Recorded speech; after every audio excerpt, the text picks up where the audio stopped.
Страхотен бяг на конете. Само че стана малко опасно. Притесняваме някой кон да не вземе да ни връхлети. Тук жребците взеха да цвилят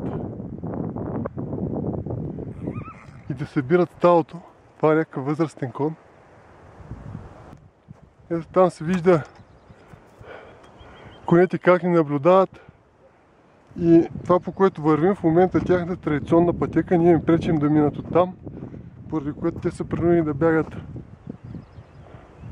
по склона.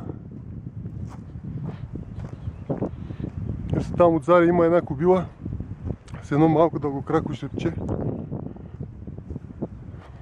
Само се чуя, ако някой от тия коне се затири върху нас, какво точно ще правя.